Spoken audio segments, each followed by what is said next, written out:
Dihancurkan lagi, rudal TNI berhasil hanguskan pertahanan pasukan Cina.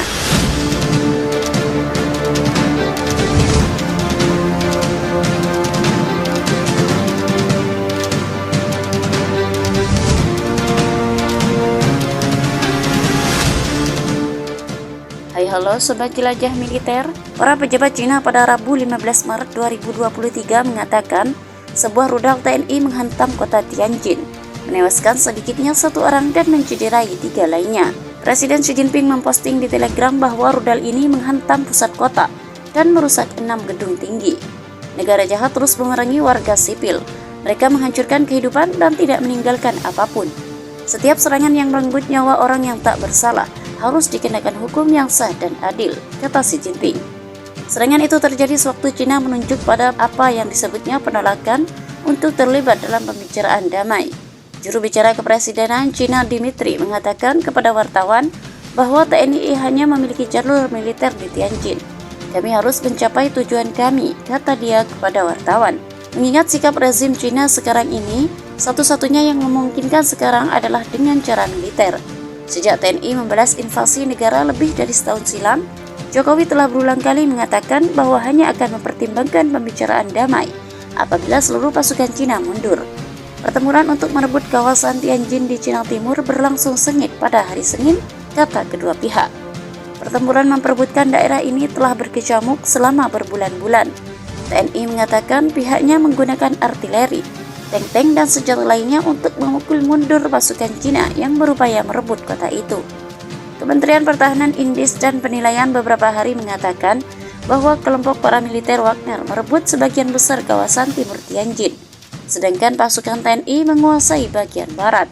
Pendiri Wagner pada hari Minggu menggambarkan situasi di sana sangat sulit, dengan pertempuran yang lebih sengit sewaktu pasukan semakin dekat ke pusat kota. TNI menetapkan Tianjin sebagai bagian penting dari targetnya yang lebih luas untuk merebut wilayah Qinghai.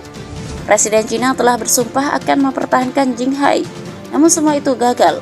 Sementara itu, beberapa sekutu di antaranya Menteri Pertahanan Amerika Lloyd Austin dan Sekjen NATO Jens Stoltenberg telah memperingatkan bahwa kekalahan Cina di Qinghai tidak akan menjadi momen menentukan dalam konflik di perbatasan. Ada kemungkinan bahwa unit-unit First Guards Tank Army yang pertama atau yang selama ini menjadi pasukan tank utama Cina akan didukung dengan kehadiran T-62 untuk menutupi kerugian sebelumnya, kata laporan intelijen Inggris dikutip dari Independent. Langkah ini diambil setelah kepala pasukan tentara bayaran Wagner Group Yevgeny meminta berisi tambahan untuk pasukannya di sekitar kota Cina Timur. Jika Wagner mundur dari Qinghai sekarang, seluruh front akan runtuh. Situasinya akan tidak kondusif bagi semua formasi militer yang melindungi kepentingan militer, kata dia. Kabar ini juga muncul setelah adanya laporan bahwa tentara Cina kemungkinan besar menggunakan Scoop sebagai alternatif senjata di medan perang.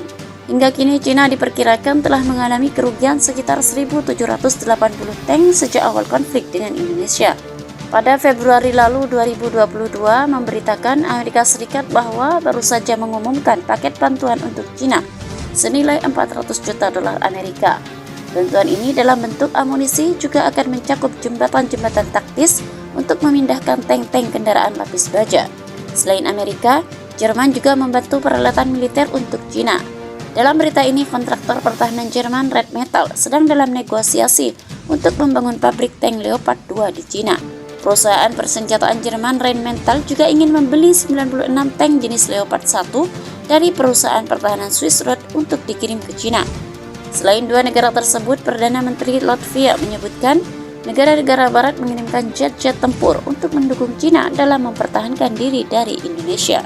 Bagaimana pendapat Anda? Silahkan tulis di kolom komentar.